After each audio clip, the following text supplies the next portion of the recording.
그 다음에 그 보증금에서 이제 충당된 내용이, 보증금에서 그 담보된 내용이 시입원처럼 이제 그 임대차관계에서 발생한 내용인데, 차임뿐만 아니라 시입원처럼 전기 전화기 요금을 납부 안 하는 바람에 이제 그 시설이 말소돼 버렸어요. 그러면 이제 주인이 들어와서 다시 전기 전화기 시설을 해야 될 거 아니에요. 그 원상 회복 비용, 그것도 보증금에서 담보된다. 그 다음에 D번은 압류 및 추심 명령이란 말이 있는데, 여러분 자꾸 이게 우리 저 민사 집행 내용인데, 압류 및 추심과 법원 판결에서 추심 받아가라는 거죠. 판결 받아서 자기가 대신 받아간다는 소리고, 압류 및 전부 명령이라는 것은 이 채권자한테 아예 채권이 넘어가 버린 것은 전부 명령. 이는 대신 받아갈 수 있다는 소리고, 이는 아예 넘어가 버린다는 거죠. 제3채권자한테 넘어간다는 소리입니다. 그래서 추심 명령이 받았다 하더라도 그때까지 목좀 인도될 때까지 발생한 채무를 당연히 공제할 수 있다는 거죠.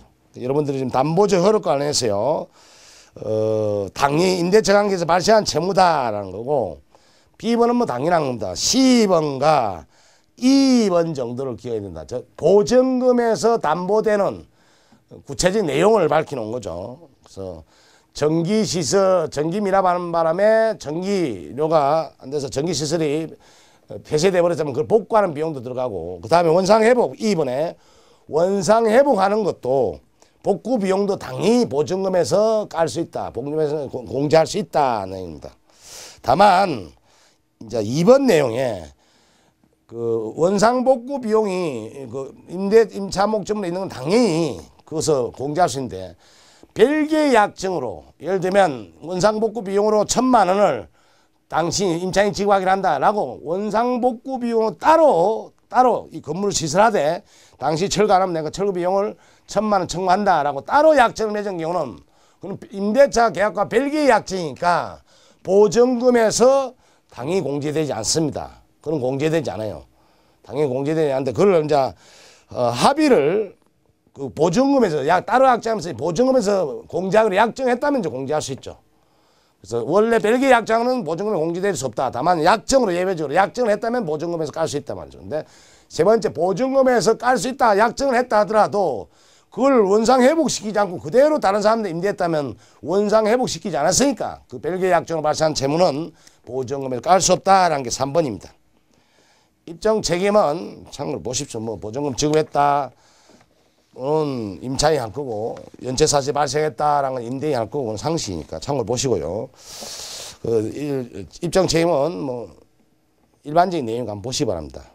두 번째, 이거 보증금의 효력은 임대인을 위한 거죠. 임차인이 주장 못한다. 그래서 A, B 내용이 그겁니다.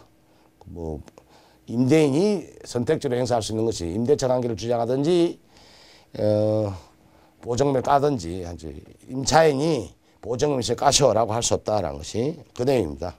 그 다음에 임대차 계약 소멸과 보증금 반환은 언제 발생하느냐 와서 우리 판례는 계약 만료와 동시에 발생하되, 다만 보증금 반환과 목적물 반환이 동시인관계가 있으니까 계약과 동시에 발생하더라도 동시인관계가 있으니까 목적물 반환 시까지 발생했던 연체 차임 등을 공제하고 반환하면 된다라는 것이 그 A번 내용이고, B번 전부 됐다 하더라도 이제 임차 보증금 반환 채권이 제3자 넘어갔다 하더라도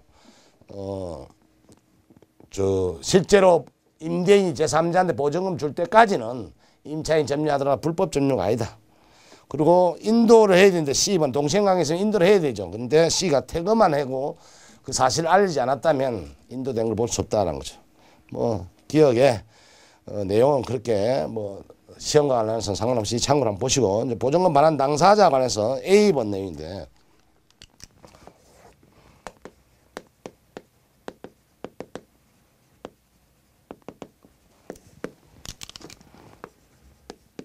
이 상가 건물이 이제 10억짜리인데 요 3억 보증금에 임차인이 요 임대인. 근데 이제 이 사람들이 상가 건물을 양도를 하는 거죠, 병한테. 양도하면서 이 3억을 인수해 가는 거예요. 그리고 이제 7억만 주고 인정받았겠죠. 그러면 임대차 계약이 만료되면 임차인은 이 사람한테 받아야 되는 거 아니어서 우리 판례는 이 사람한테 받는 것이 원칙이다. 즉 이 두 사람 사이에 이 사람이 보증금 반환에 대한 채무자죠. 채무자와 제3자 간에 채무 인수하는 계약이죠. 채무 인수다 말이에요. 일종의 채무 인수인데 이 채무 인수는 채권자인 보증금 반환 채권자인 이 사람의 성락이 있어야 되고 성락 없는 경우는 두 사람 사이의 내부적인 이행 인수에 불과하고 여전히 이 사람이 반환해 줘야 된다는 거죠. 이 점이 전세권하고 다르죠. 전세권은 기간 중에 양도되면 당연히 양수인이 전세권 반환 의무를 지죠. 또 하나 주택임대차 경우도 뭐요? 당연히 승계되잖아요. 근데 이 태권관계이기 때문에 채권관계이기 때문에 상가 건물 임대차 보법이 적용되지 않든지 주택임대차 보법이 적용되지 않는 이제 대항이 없고 등기 안 돼 있을 때는 이게 전 소유자가 책임진다는 것이 A번 내용이고 주의해야 되고 또 현실적으로도 상가 건물을 매도할 때 양도인은 주의를 해야 됩니다. 그 부분을. 그러니까 그 부분에 인수에 대한 건전항을 설정하든지 임차인 성락을 받든지 해야지. 그렇지 않으면 매도인은 사업을 다시 물려줘야 되는 문제가 발생합니다. 전세권이나 주택 상가 임대차 법이 적용되는 경우는 당연히 승계되지만 이 채권 강의는 승계 안 된다. 그래서 A번을 주의하시고요. 제일 마지막에 임차인 성락이 있어야 된다는 걸 주의하시고. 이제 B번 내용은 채권이지만 임차인이 이 부분에 대해서 등기는 안 돼 있어요. 안 돼 있는데 임차 보증금 반환 받기 위해서 이것도 처분금지 가처분 하는 거예요. 요 등기에다 처분금지 가처분 못 팔게 이 부동산에 처분금지 가처분. 그러면 이걸 해놓고 소송 들어가면 그 사이에 팔아먹더라도 이 처분금지 가처분이 되어 있으니까 임차 보증금의 그 권리가 보존된다는. 부동산 임차권을 보호하기 위해서 처분금지 가처분 딴 데 못 팔게 한 것 그럼 처분금지 가처분이라는 등기 때문에 보호를 받는다 소리니까 여러분들 시험은 안 나올 겁니다. 근데 참고로 부동산 임차권은 이제 채권이니까 딴 데 팔아버리면 보호를 못 받죠. 그래서 처분금지 가처분한 경우는 해놓으면 보호를 받는다 소리입니다. 보증금 반환 청구권, 임차권 양도와 별개로 보증금 반환 청구권 양도는 가능합니다. 다만 임대인의 성락을 얻어야 된다는 거죠. 성락 못 얻으면 임차 보증금 반환 채권을 양도했던 임차인이 매도인이 남모 책임진다. 그러니까 여러분들 참고로 보시고 그 A번 내용이. 근데 B번은 보증금 양도가 됐어요. 임대인 동의를 얻었어요. 성락 얻어서 양도됐다면 이제 경신될 때 이제 계약 기간 중에는 보증금 받아가면 임대인도 이제 안 되지 않습니까? 보증금 때문에 지금 살고 있는데 그래서 보증금 양도하는 건 조금 승낙하되 다만 임대 보증금은 계약이 만료되면 주긴다 이렇게 하는 것이 상식이죠. 근데 계약이 만료되면서 연장을 해요. 연장하는 것은 임차인하고 임대인 간의 연장은 제3자 보증금 양수받은 사람한테는 대항할 수 없죠. 그러니까 연장하더라도 제3자가 동의하지 않는 한 그 보증금은 돌려줘야 된다라는 것이 B번입니다. 예, 그 정도 보시면 되는 거는 크게 어려운 것이 없고 다만 임차 보증금도 임차 전세금 반환 채권과 달리 임차 보증금 계약 기간 중에 양도는 할 수 있는데 다만 임대인의 성락을 얻어야 된다 정도. 또 성락 얻어 양도됐다면 연장할 때는 제3자 동의 없는 한 승계되지 않는다는 거고. 권리금은 장소지인가 청구할 수 없죠. 다만 권리금을 반환한다 하더라도 인정이 안 되는 반환이 안 되는데 임대인이 그 계약 기간을 보장 못했다. 또 전세차 기간을 보장 못했다. 그러면 그 기간의 비율만큼만 반환해야 된다니까 우리 평소에 봤던 내용입니다. 그래서 한번 참고로 보시고요. 그다음에 토지 지상물 매수 이것도 우리가 기본 강의 시간에 했던가 특별히 지상물은 토지 임차인이 하는 거죠.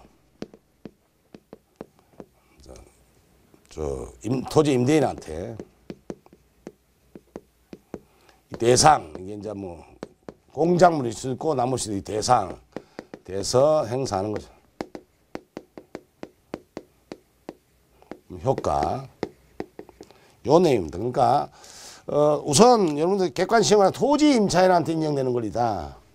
토지 임대인한테. 근데 누구한테 하냐면 소멸 당시에 토지 임차인 양도될 수 있으니까 소멸 당시에 자 토지 임대인이다 말이야. 그러니까 이 토지가 소유자고 이제 임차인이다 말이죠. 그래서 건물을 이렇게 2억짜리 부동산을 이제 설정해서 이 기간 중에 이렇게 양도가 돼요. 이 토지가 양도되면 양수인하고 이 사람하고 하는 거죠. 소멸 당시에 소유자, 전 소유자한테 청구할 수는 없고 소멸 당시에 등기를 안고 갔으니까 소멸 당시인데 다만 소멸하고 나서 요서 소멸됐어요.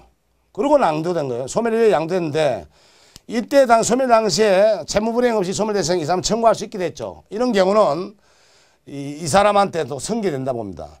소멸 기간, 존속 기간 중에 양도되면 당연히 이 사람한테 해야 되고 이 사람 못 하는데, 전 소유자한테는 못 하는데, 다만, 존속 기간이 만료됐어요. 만료되고 나서, 이제, 이게 청구하는데 토지가 양도됐어요. 뭐 양도할 수 있으니까. 그 경우는 이 사람한테도 행사할 수 있다는 것이 그 내용이고.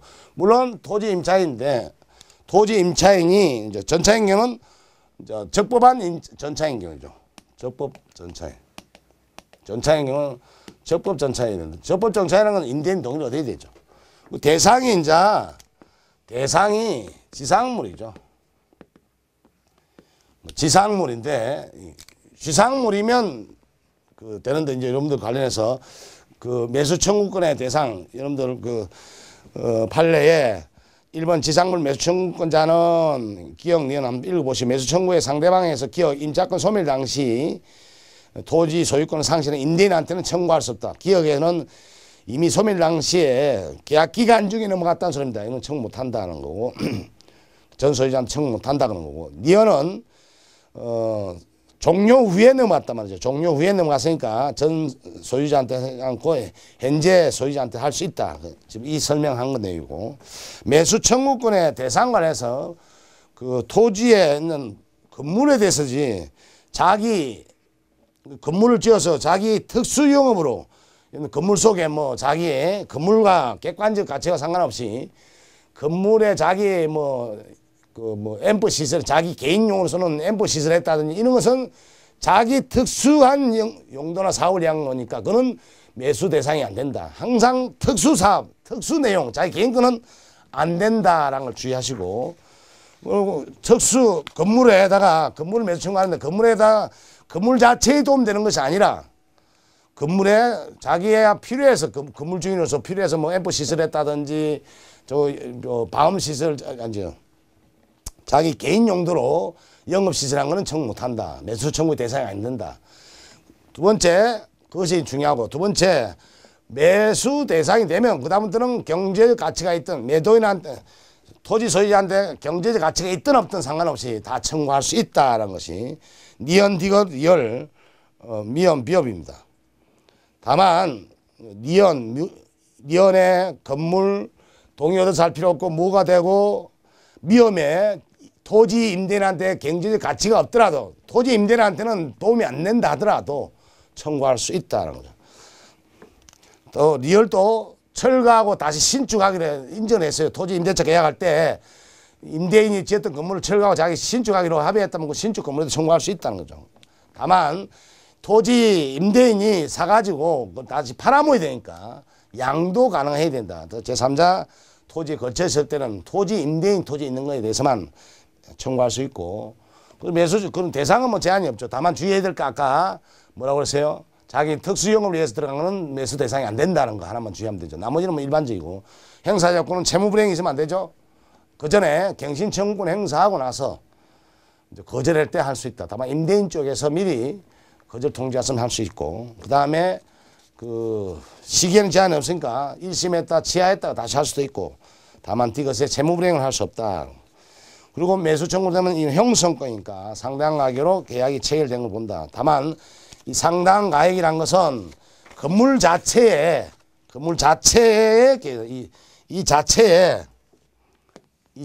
가격이면 자체 가격을 말하는 것이지 이게 아까 철거하고 다시 신청 철거 비용은 포함이 안 되는 거죠. 이거 아까 임대인하고 임차인하고 기존에 있는 건물 철거하고 신축한 걸로 하기로 했어요. 그러면 철거 비용도 들어가냐? 아니다. 매매의 대상이 이것만 대상이다라는 것이 주의를 하면 됩니다. 예. 그것이 또 시입원에 장사하면서 앞으로 얻을 수익까지 고려할 필요 없이 건물 자체만 된다. 예, 그 다음에 부당이득 반환 관련해서 하나만 주의하면 되는데 A번이죠. 그냥 건물 임차권은 사용 안 하면 장사 안 하면 부당이득이 발생하지 않지만 이 토지 임대차의 경우는 자기 건물이 서 있기 때문에 건물 자체가 땅을 사용하고 있잖아요. 그래서 이는 부당이득이 발생한다. 건물 자체 그걸 A번을 주의해야 된다. 부지 사용이 단 발생한다라는 걸 주의하시고 그리고 그 부당이득은 실제 임대료다. B, C 정도 참고를 보시게 되겠습니다. 편면적 강행주의죠. 그러니까 포기약정 멘트란 무효인데 다만 이게 실질적으로 분리해야죠. 실질적으로 분리해야 된다. 그래서 그 내용들을 니언, 디거 뭐 이렇게 사례를 써놨습니다. 한번 참고를 보시고 그 내용은 뭐 계약 전체를 고려해서 판단합니다. 이제 사실상 철거해야 되는데 뭐 잠시 일시적으로 사용할 수 허용했다든지 이런 사례들을 쭉 써놓으니까 보시고요.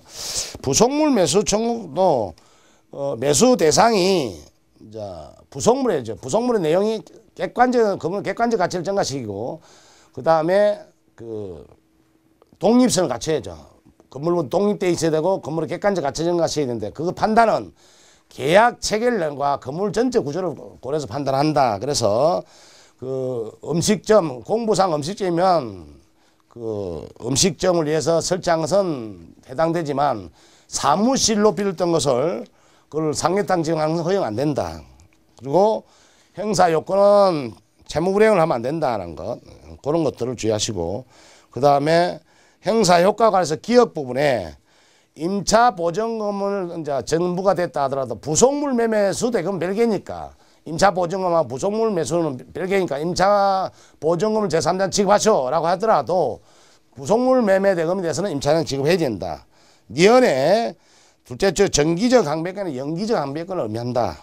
그 정도 보시고 이것도 편면적 강행주의니까 사례를 상비해서 보면 되겠습니다. 그래서 부속물 매수나 지상 매수는 편면적 강행규정인데 실질적으로 분리하지 않으면 그 포기약정 멘트를 유효하다라는 판례를 참고로 실었으니까 한번 보시기 바랍니다. 다음 시간은 인사특별본 하겠습니다.